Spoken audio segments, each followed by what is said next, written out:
I'm Duncan Green. Welcome to Gym Hacks, your daily 10-minute dose of tips, techniques and innovations to make your fitness club stand out, more fun to run and more profitable. 600 seconds of takeaways that will make a difference. Our aim is to provide the very best free content on the web for you gym owners and operators. If you like our content, register for our free 6-week Exponential Growth Formula program. We're helping fitness club professionals generate the maximum revenues possible. Register below to enroll on the next program, which starts on the 1st of next month. Once you've registered, we'll send you the logins automatically. Also, check out our unique implementation service. This is a 100% done-for-you program of effective fitness club marketing, and it's supported by the strongest guarantees anywhere in our sector. Click below for details on this incredible service. But right now, let's get back to today's gym hack.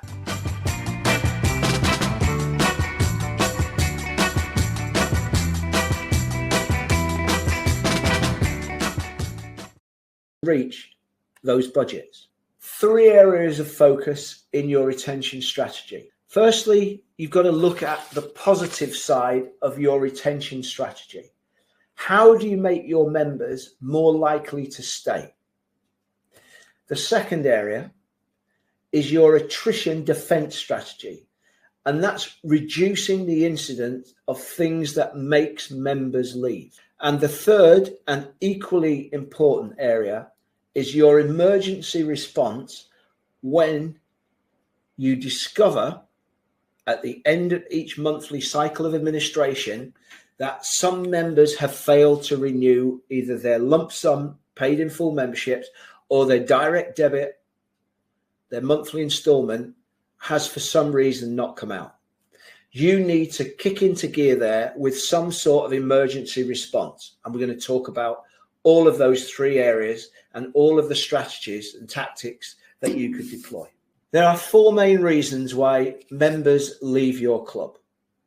The first one is that they outgrew your club services. It may be that they became so advanced they needed either a higher level of training partner, they needed a higher level of kit perhaps, but it's, of all of the reasons, it's one of the least impacting reasons, but it does exist.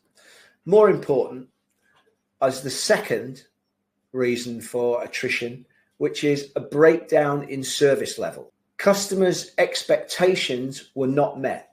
Something went wrong in the way the service was delivered, and it was failed to be resolved to the satisfaction of the member, and you either knew or you didn't know, but it resulted in members leaving. The third and most important reason why members left is by changes in their usage frequency.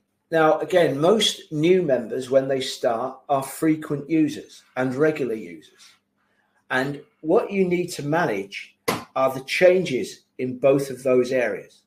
And you need to step in, because sure as eggs are eggs, when people's usage starts to drop, so they are getting close to discovering in their own mind whether they think you represent still good value for money.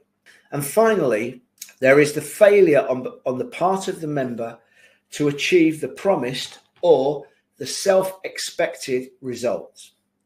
And that is either because the program was not fit for purpose, or you have failed to provide the method of assessment that the member needs to justify their time and financial investment in exercising. We've covered the levels of attrition that are normal with each of the 3 models. What we're going to do now is to look at the membership requirements, and we're going to look at survey results, and we're then going to look at this fitness club customer service pyramid and how you can use it to build your retention and attrition strategy. One of the techniques that I would urge you do is to run a member survey every quarter. This was a survey that we ran over a number of clients, and there are 600 responses, so it's significant.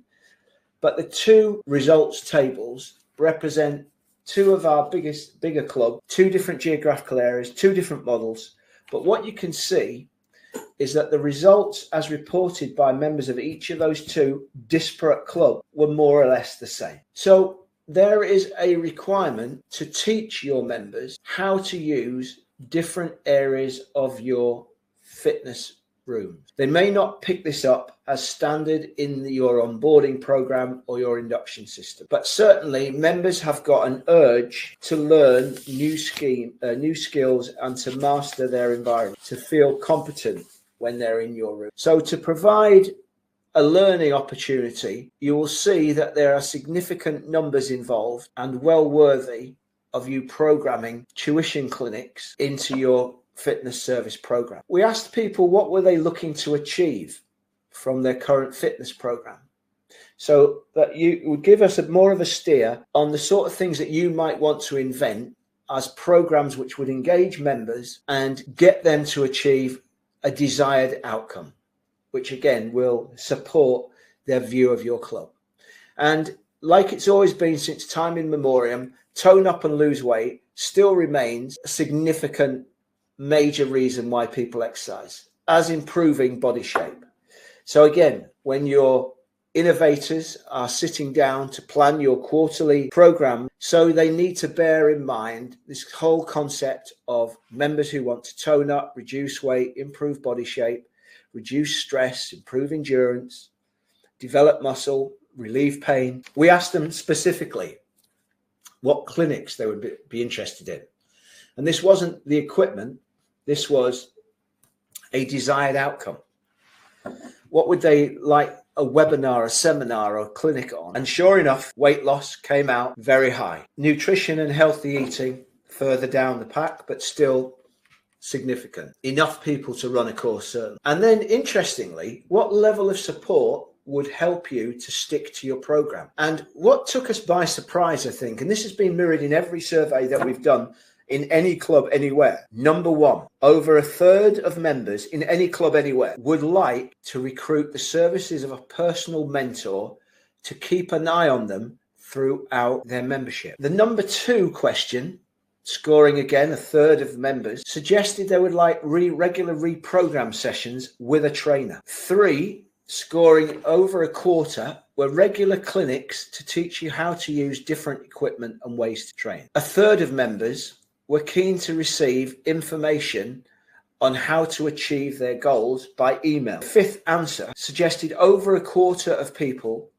would like regular personal training each month and would have found that useful to sticking to their program. Six revealed a quarter of members said weekly training sessions with a small group of members would help. And again, slightly bigger number would like specific 4 to 6 week training programs with a certain goal in mind. And I think as you look at the responses to those questions, you start to see why it's very important that your fitness service program moves further than just being personal training, one-to-one beasting sessions, where you need to think about exactly who you're aiming at, what sort of meld of fitness, nutrition, and accountability you want to put in each of your different programs. And in every quarter, to keep expanding said program to find how many different ways you can engage with your members. And obviously all members, because presumably we've inducted them and they've read all the magazine articles, still love cardio. Resistance equipment, around half of the members are using resistant. Only a third are using free weights. So it's interesting that they request that they would like to learn much more about free weights. There's clearly something stopping them from either hiring a trainer to do it or researching training ideas themselves. They're clearly waiting for you, the club, to program something that they can come to. And functional training, again, slightly disappointing number, would you think, considering the amount of fuss that the industry says that there is about functional training equipment.